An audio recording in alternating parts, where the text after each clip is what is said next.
Hey, everybody. I am Misty Buck, president of Miss Inc. And typically, you all come here every week for Marketing Monday. But today, I have a very special guest. We're going to put a little bit of a different spin on the show and talk about a topic that's very near and dear to my heart and my experience in life, and also my friend here's experience in life. And we're going to talk about mental health. So we're going to call it, I don't know if we're calling it Mental Health Monday or Mental Health with Misty. Either way, it doesn't matter. That's what we're going to talk a little bit about today. So with that, I'm going to introduce my guest, Chris Colston. He is the CEO and founder of Second Chance Credit. And really, he's done an incredible job for me and for my family and helping us with our credit needs. But beyond that, we have a common thread. Yes. And one of we've had many common threads, actually. We have many common threads. But one of those common threads is our journey with mental health and how that has affected our professional lives, our personal lives too, Yes. but our professional as well. And we seem to be on a similar track of helping people through that in our own way. So with that, I'm going to welcome Chris to the show. And we're just going to go back and forth and have a conversation today. If you guys have any questions, feel free to send them over or any comments. So with that, Chris, why don't you tell us a little bit about your journey with mental health? Man, I'll tell you this, Misty. For me, I didn't know what it was called. I preparing for today, I was thinking, I'm like, all of us have mental health issues, right? Because we come to Earth, we come to the world, and we have to deal with so many things. And it's crazy because we're dealing with these things, we're dealing with these feelings, but we don't know what they are. Right. We don't know where to go to ask what's going on. Like, I remember coming from Nicaragua over here in 1989, and it was very traumatic for me because I've always been a very sociable kid, always like friends, wanted to help out, play, and we get put outside in portables. Mm-hmm. So I came over here in fourth grade. So fourth and fifth grade, I was in a portable. Right. Because we were the ESOL kid. Oh, so you got put in that section of the school. We were like leprosy. Yeah. It was crazy. Right. So the big school, we couldn't go in there. We could only go for breakfast or lunch. Right. And when we went there, we got called names. Wow. So it was like, what's going on here? So your morale, your self-esteem, everything just goes downhill. Right. So you're feeling anger, you're feeling depressed, right? Like, but we don't know what that is at that time. Correct. You're getting bullied. Yeah. So what happens afterwards? Then you become the bully. That is true, because eventually you have to defend yourself, and that's how you learn to defend yourself in a way, right? At least for me. I wouldn't say defend yourself, Misty. I would say yes, defending yourself, but also you're so angry at the world. Yeah. You have to have an exhaust. Right. And we don't know what the exhaust is. So let's go fight. Right. Let's do all these crazy things. And you're so angry that you're not even doing well in school anymore. Right. Because you're like, why? What happened? The teachers are going through their days, their curriculum. Your parents are working. Like my parents were working 2 jobs. Mm-hmm. Like we saw my mom and my dad in the morning. We didn't see them until we came back at night. Wow. Like my mom put so much fear in us, like saying, when you got back from school, you cannot go outside because then they will know that you're by yourself. Someone could come and take you away. So you had this isolation in school, and then you come home and you have to isolate more because of the fear that something bad was going to happen to you. Something bad was going to happen. Wow. Or if we were going to be taken away because we had no parent supervision. Wow. So it was so crazy. And then you carry that with you, Misty, because now you become a young adult. Now you go to middle school, high school. Then also you have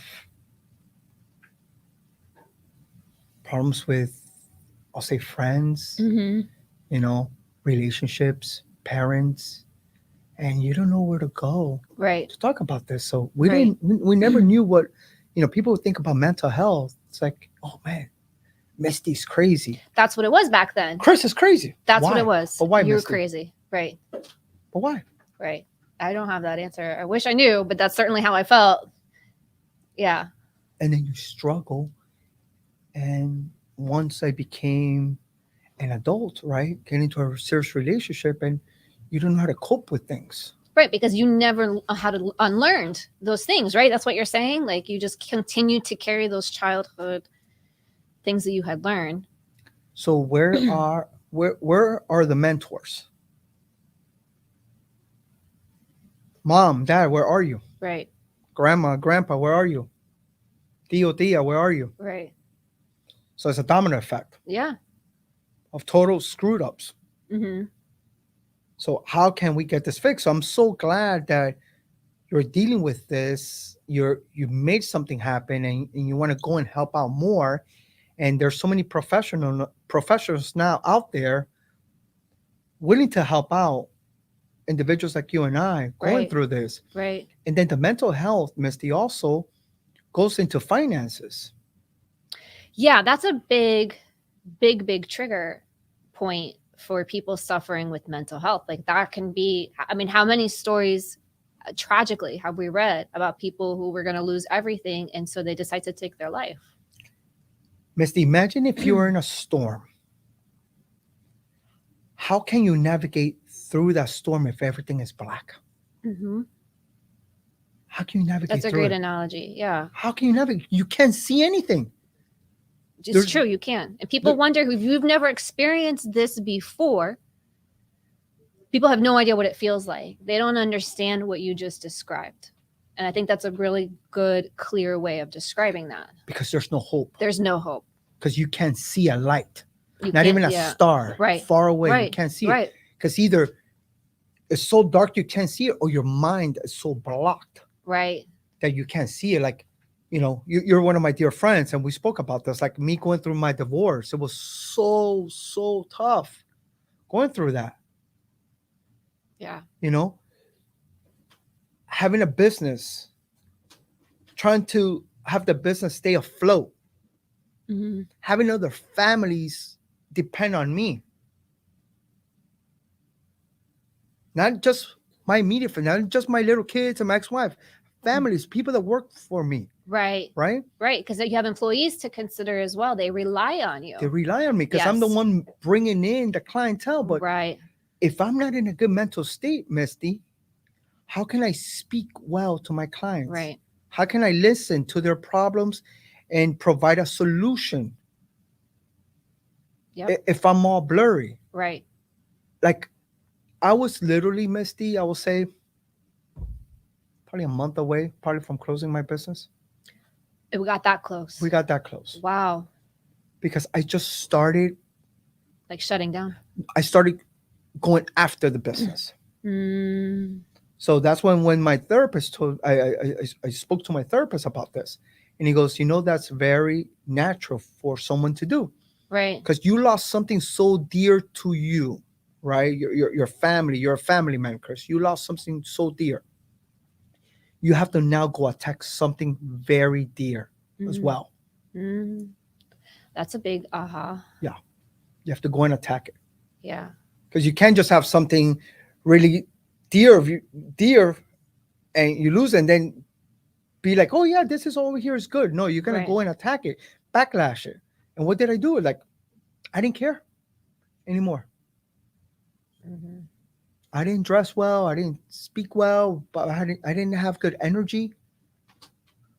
Well, what? You're probably feeling tired, beat up, exhausted, stuck.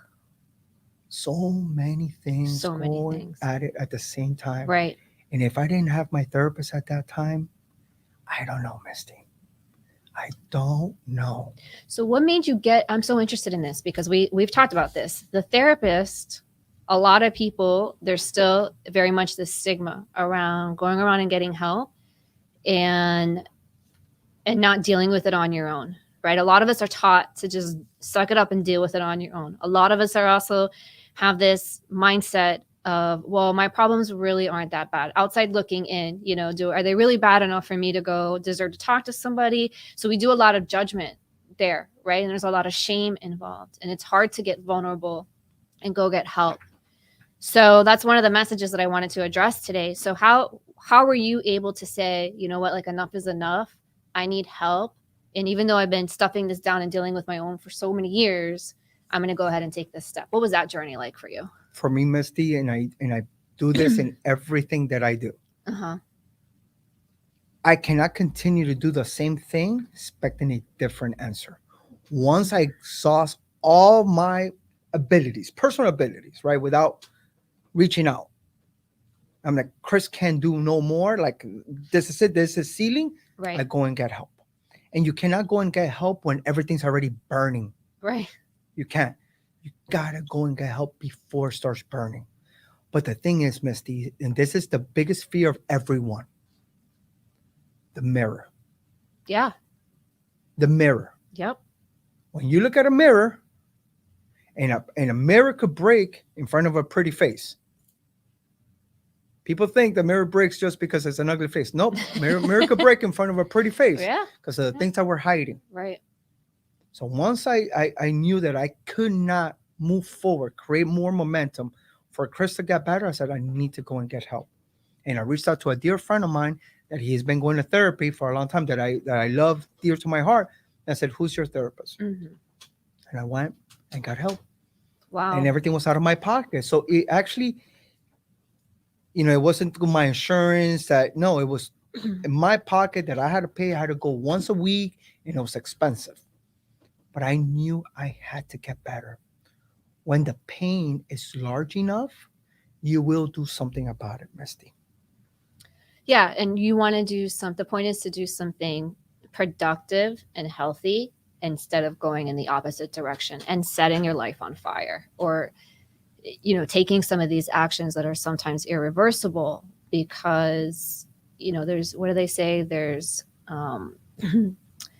there's no permanent solutions to temporary problems, or something like that, right? So like you have to be really, I didn't word that correctly, but there, you just have to be really aware of that. So I'm so glad that you were, and that you went and got that help, and that we weren't reading about you in the newspaper because, this guy who has this incredible business, almost set it up on fire. Almost, yeah. Literally, I told him, I was telling all my staff, I'm like, hey, start searching for a new job.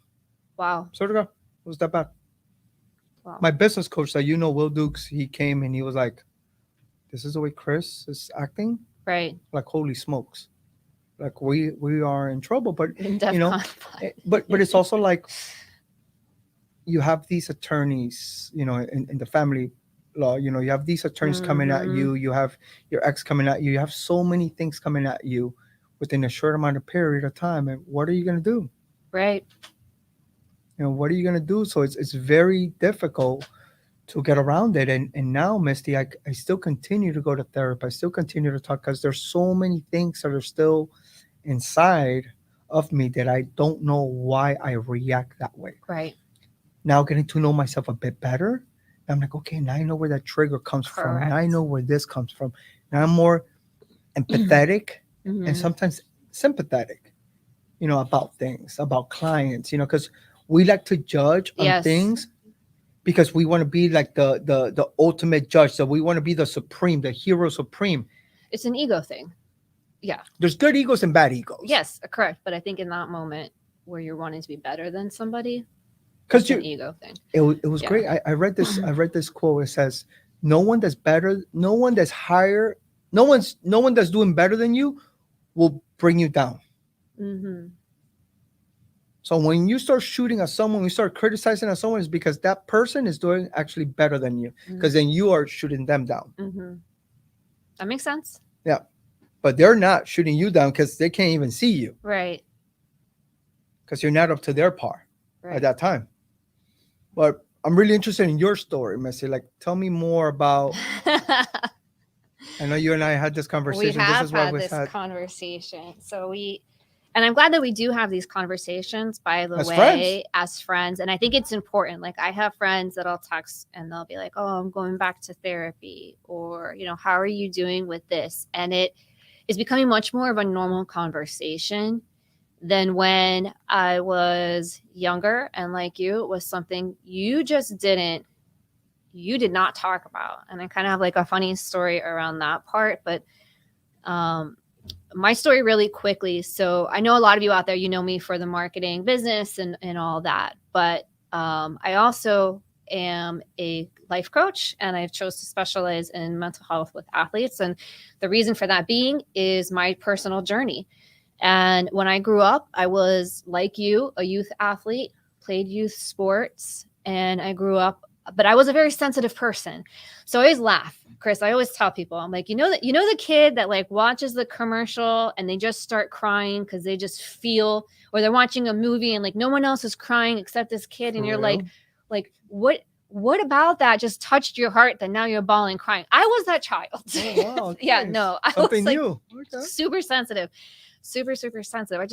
I've always been really what I now know is empathic, right? The word didn't exist, in like the 80s and 90s, right? We didn't talk about these things. It just was like, oh, Missy, you're dramatic. Missy, you're a princess. Missy, or whatever. And around in like the sports world, it was very stop being weak, stop being a baby, stop being soft, stop being other words I won't use here, right? So it was like I heard a lot of that. So I felt, man, I'm not like the other kids. Why are these? And kids would pick on me, and I'm like, why? What is up with that? Like, what's wrong with me? Why do I have so many feelings? Why do I feel things so differently, so deeply? But I want the best for everybody, but not everybody wants the best for me. It was like really a conflicted way to live. Yeah. And our society at the time was very tough love, right? Yes. Very like, in this famous saying in my house, walk it off. I can go to my dad for anything and anything. I love him to death. I can talk to him about anything. But growing up, the solution was walk it off, right? And so in school as well, like teachers, everywhere. So it was like, oh, this. And I remember being a little kid, and I got hit in the head by a swing. You know, when you walk behind the swings when you're a kid, I got hit in the head by a swing.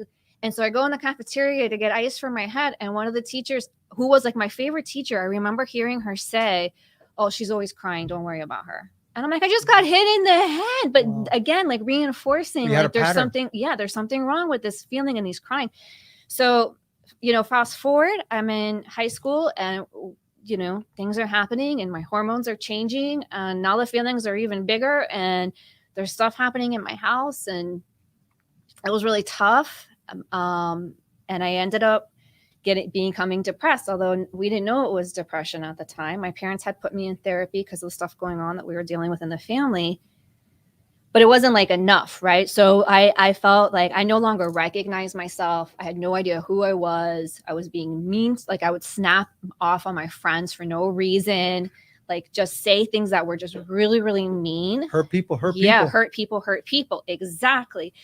But that wasn't who I was, and I wasn't comfortable as that person either. But like what you just described, all I saw was darkness. Yeah. And so there was a point where I wanted to end my life, and I was very seriously in that mindset and thinking about my plan with that. And I share this very publicly, and sometimes it's not something that I share lightly, but I share it publicly because I don't want other people, if they feel this way, to be ashamed. You know what I mean? I'm a successful person, multiple businesses, author, this, that. You might look at me and say, oh, she has it all. But really, I've gone through very difficult times. And so luckily, my mom asked me one day randomly, and by the grace of God, I told her, I don't want to live anymore.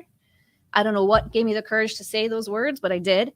And I got the right help. I got to go see a psychiatrist. So here's like the kind of funny part. She listened to you, though. She listened to me. Thank God. Thank God. And she got something. No, and she said, I'm going to go help out. They did not screw around with it. Like they were very supportive. Thank God. I always say that was a blessing. So a huge, huge blessing in my life. So, and I thought this is like the hardest thing I'm ever going to go through. And come to find out that life has a lot of hard points. So I had to learn how to deal with my emotions and manage them better, because it wasn't like I just didn't become a sensitive person. Now I'm not depressed anymore. I'm all of a sudden not empathic. That doesn't exist. Yeah. I had to learn how to manage my emotions better.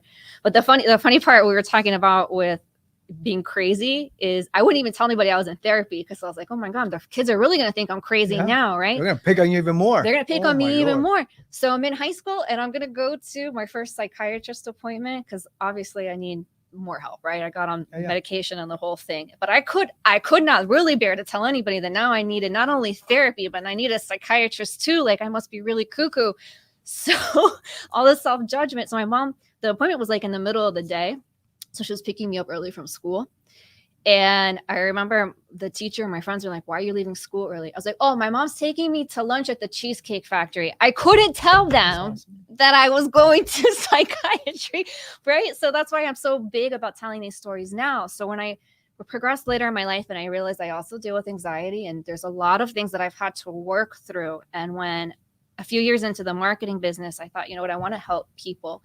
And I was also a cheerleading coach growing up, and coaching was like my favorite thing in the whole world. So, and so I decided to get into this. I'm like, I want to be the resource that I didn't have. And so that's why I wrote the book.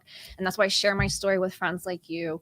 And we're having these conversations. You know, I have a lot of friends that says, man, I don't want to go to therapy because I'm fearful that I may need a psychiatrist, to take medication. I was like, but what's wrong about taking medication? Right. And they're like, it's just because you're crazy to take medication. I was like, okay, what about if you meet someone that's diabetic, that their body is missing insulin, right? So what do? They take insulin, right? What about if your brain is just missing this certain type of dosage? Right. It's just missing. It doesn't mean that you're crazy. It's just missing it. It's just like any other physical function, but we judge it so differently. Correct. Because you hate things that you don't understand. Right. Right. You hate things that you don't understand. Now, you as an adult, I look at you and I'm like, that's so awesome. But when we're little, we don't understand these things. You don't understand. Yeah. So now we make fun of it. Right. Because you're so little. But I bet you now you have a better relationship with your husband because you've gone through all these things. Yes. Right? So now you know, I'm a little sensitive. He knows you're a little sensitive. He knows how to speak to you and vice versa. Right. We also have to learn how to check in with myself and be like, okay, so maybe I need to take 5 right now. I need to breathe. I need to look at this, practicing mindful meditation a lot to not let things like push my buttons as much. And like you were saying, know your triggers, like know what situations are going to possibly cause you to get angry, to get sad, to just make your emotions go wherever they're going to go, to make you start thinking down the wrong path. And you can catch yourself now, right? Before you go that way. A lot of the times the things that we are angry about is not because that person made you angry. Right. You're fighting an old fight. Of course. So now that old fight, now I made you relive something, but it's not me that caused it. It's just I triggered you, right? But it was something in the past, right? And you're like, oh my God, I remember when I was bullied like this. I remember when this. Right. So then you're taking it out of me because now it's like, oh, Chris is the new enemy, or that person's the new enemy, and you just take it out. Like, I was telling you earlier, we went to dinner with my wife and a couple of friends on Saturday. Yeah. We came back, it was like 12 o'clock. And then we just started having a conversation. We were up till 4 o'clock in the morning on Saturday. Well, wow. It rolled over to Sunday, 4 o'clock in the morning. And we were having a tough conversation. Right. But it was about real stuff. But it was great because it was just communication. But it was a tough conversation. But it was communication. Afterwards, we started dancing and we were just having the ball of our life. Put it that way. But it was just to have that peace of mind and that safe space. You need the peer support and you need the safe space to speak to your mate. Yes. About something. Yes. You know how cool that feels? But also, Misty, like we had to go through that stage in our life to get to 110%. And that's the thing that I think when you're going through it, you can't see what's on the other side of it. You cannot. It's impossible. It's so hard. You just have to have some like blind faith that somehow if you take the steps, right, that you will start to come out of it. So you got to be futuristic. And that's hard to do when you feel like you're being swallowed in the moment, right? But I'll tell you something. And this is really cool. I've used this with my clients, with my kids, with everybody. I'm like, there's something in your life before that you were extra successful. Mm-hmm. Extra. How did that happen?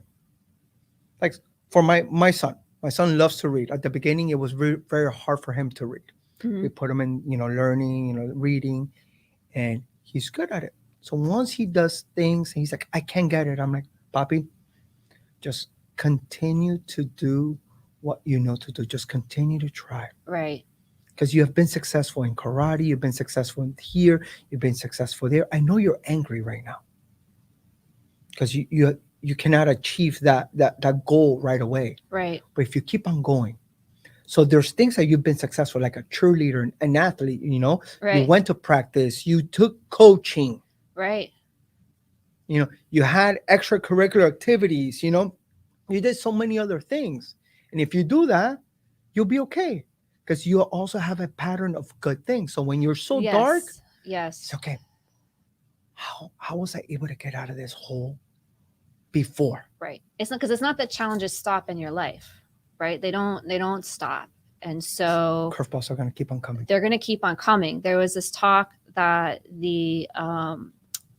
that I think is Duke's women's basketball coach. Uh-huh. They have it on their Instagram. I reshared it last week in a story, but she was talking about learn how to do hard better, because challenges are never going to stop in your life. So if you can learn how to manage those and learn what your trigger points are, right, and learn about yourself, that inner deep knowing, and that gives you so much clarity. But the most difficult thing in therapy, and this is why I've spoken to people, because I'm so proud, and wherever I go, I tell them, Yeah. I go to therapy. This has helped us out. Yeah. My wife, we actually have couples therapy as well. That her and I check in. We have somebody that's awesome, non-biased. It's great. It's helped us out so much. But the reason why a lot of people don't go to therapy is because at that time there's a scar, right? Right. You have to open up that scar again. Yeah. You have to go back again It's to painful. feel that pain It's again. painful. So now, are you a masochist? So people say, "Oh, I don't want to feel that pain again because I don't want to be a masochist." No, because if you don't open that again, it will never heal properly. It won't. You're going to continue to carry that with you the rest of your life. When you have the option to be more at peace, when you have the option to be more clear, when you have the option to be more free. And sometimes we don't want to open up, like for me, right? Like opening up those scars meant that I had to be angry at certain people in my life that are very close to me. Right. Right. And also be angry, but also forgive them. Right. As well. Because if you're not angry again, you won't be able to forgive them. You won't be able to move forward, Misty. You always will carry that gigantic weight. Yeah. And it's only going to tear you down. It's only going to continue to blemish you because it controls you, right? So the other people are still in a way controlling you because you're allowing that anger to impact your life. You think you're in control, but actually when you're still carrying around that anger, you're still letting that situation and that person control you. And then the real Misty or the real Chris will never be able to come out. Right. Because we're so fearful, we're so scared, we're so tainted, and then we continue to hurt other people. And it's a gigantic domino effect. And then now that person is going to go hurt someone else. And then, like, I have kids, Misty. It's like, if I cannot get better, right, how can my kids be better? Well, I'm glad you brought that up because there's a lot of talk about generational trauma and generational healing. And a lot of that comes from, that's like a whole other topic. But I think that's awesome because it allows you to raise better children who, not that they won't have challenges, but they'll understand, okay, just like you said with your son, this was hard. I know I got through it. So let me just continue to take the steps. And I know I got through this too. That's reassuring. And how do you do that? My son's 13 years of age. Right. I go and have lunch and dinner, just him and I. Mm-hmm. I go and have lunch and dinner just with my little 9-year-old daughter. What's going on? Right. What can you talk to me about? What do you want to ask? You got to be, we started this with saying about where's the mentors? But what about us as mentors? Yeah. Yeah. But once you heal, you're able to do that, right? If you don't heal, you're a terrible mentor. You're a terrible aren't mentor. You? Yes, of course, because you could be a good mentor, a bad mentor. You can actually start putting poison. Yeah. Yeah. Because now you're sharing how your view of the world, your anger, your this, and your kids are learning that from you. And so I think that these are all, I mean, God, we could just talk about this. I know it's been about like 30 minutes already. That's it already? Our conversation has really flown by, but I want to, I want to thank you for sharing all that because again, that vulnerability. I think really being a leader for your team, for your industry, for everybody that you work with, sitting in that chair and sharing this is what's allowing you to do that. And we know that you do credit repair and financial literacy, and you work with people on that piece of their life. And then you say it often that it's a dream killer. It can be a dream killer. Yeah, I had a client. This was actually great. And if I can say this story. Yeah, go ahead. I got referred to her by her business banker. Extremely successful lady. So we do the Zoom meeting, and it's her and her husband. And she didn't have bad credit. She just needed a couple of points just to get her to that 740 where she needed to be at, because she was buying a building. But as I look at the credit report, I'm like, why do you have so many credit cards open, and why do you have so much debt? She's like, no, but I pay those things off. I'm like, it doesn't matter. Like, you're putting so much debt here that if you don't pay it off at the right time, your credit score will never be at its highest point. Right. So the husband goes to me in the Zoom. He goes, she has a thing for shoes. She goes, but it's crazy. Yeah. She goes every week to buy $1,500 pairs of shoes, $2,000, $3,000 pair of shoes, like crazy amount of money for shoes. And he goes, she has a gigantic walk-in closet, just everything shoes. And I told her, I'm like, why do you do that? She broke down and cried right there. Really? She goes, Chris, when I was small, I only had one pair of shoes. And my parents were so poor that there was a point that my shoes had big holes, that I can feel the heat of the pavement. Oh my God. So now that I'm successful, I don't want to relive that. Right. And I told her, I'm like, you know what? I can feel that, I can feel you, and this is the way for you to cope, right? But it's not the right way, because right now, what we're doing right now, we're not preparing you to buy shoes. Right. You're preparing to buy a $6 million building. Right. So now you overgrew that. Right. That was a beautiful way to say that. Yep. And it literally changed her aspect. I'm like, we're not here to buy a shoe. Now we're going to buy a building for your company. Right. You grew that. Right. So look at there's some healing that took place there. Yeah. Perhaps. But it's also to understand that, right? Because for me, like coming from Nicaragua, being poor, being laughed at, like I only had like one nice shirt to go out. And when we used to go with the kids to movies on Fridays or Saturdays, they'll tell me, it's like, why do you wear the same shirt? I was like, what do you mean? This shirt is cool. Right. But it's always the same shirt. I didn't understand, like, I was that poor until people were pointing it out to you. Yeah. Yeah. And it was crazy. For me, I was so proud. I was like, okay, cool. Like the Sunday's best. Well, you hear that that's funny, because I know we have to wrap up, but I know like you also work with very successful people, very highly successful. You think people, they need credit repair, that these are people that are like, not making, you work with highly successful people that run into this problem. And you even work with pro athletes. And I think that's a very common thread of growing up and not having your basic needs met. And now, or for other reasons, but you feel like, you want to enjoy that because you didn't have that before. It's a FOMO. Yeah. It's a FOMO effect. And sometimes it catches on to us. And I tell people, I'm like, you know what? Give yourself that satisfaction.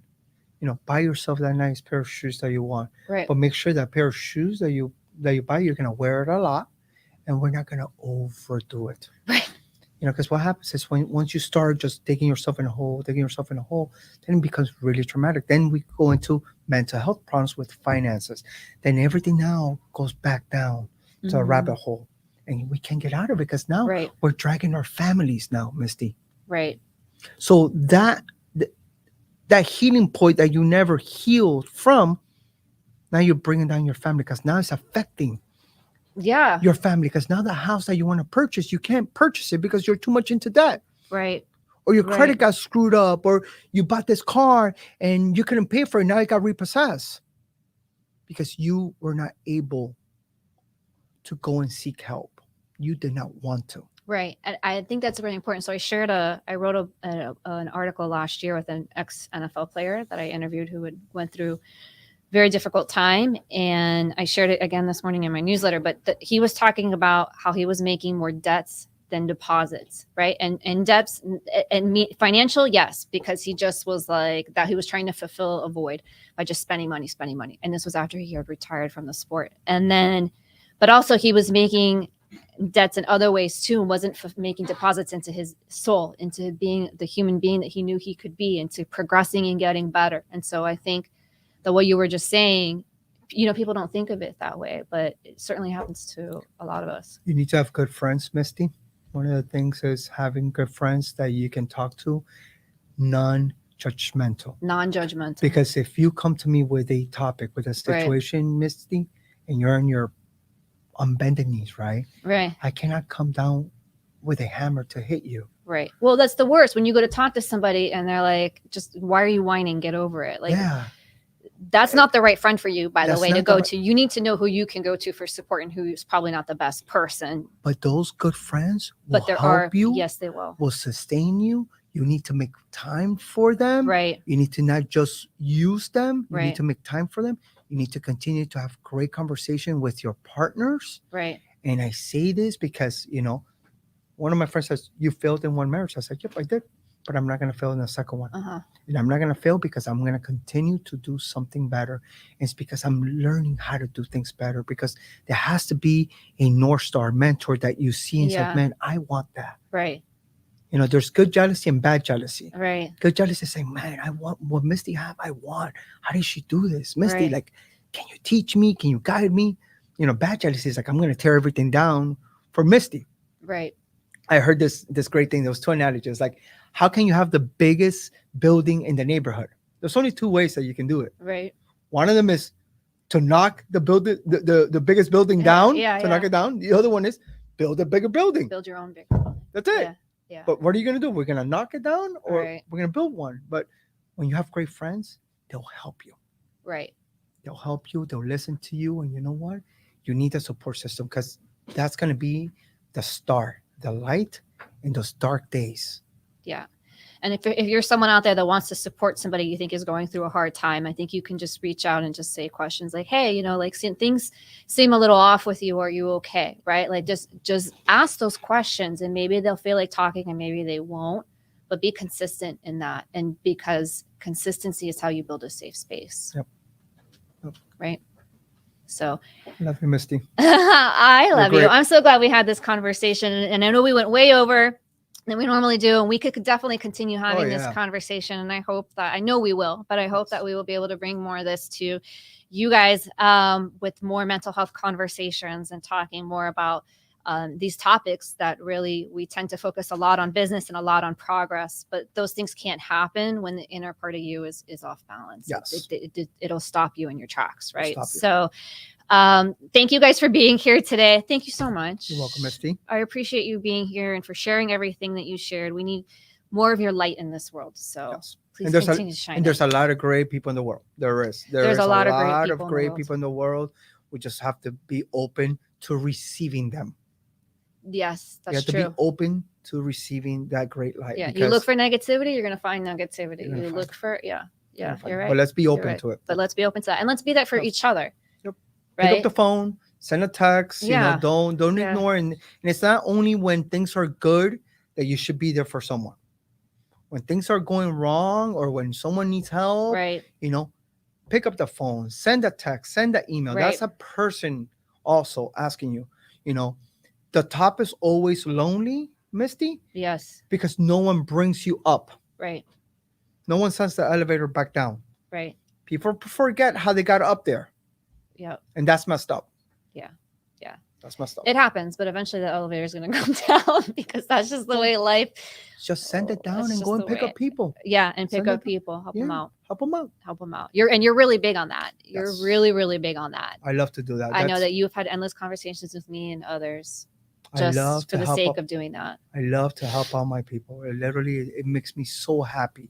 This is why when you reach out, I'm like, all right, Misty, it's a Monday. You know how my Mondays are crazy. His Mondays are crazy. So he really had to take a lot of effort to be here. So I don't want to keep up too much of your time, but thank you guys so much. Let us know what you think in the comments. And if there's a topic that you want us to address, If you want us to talk more about mental health and marketing, I mean, we can certainly do that. I'm more than happy. Obviously and clearly, it's a passion and something close to us. So thank you again for being here. And I hope you guys have a beautiful day, and we will see you all real soon.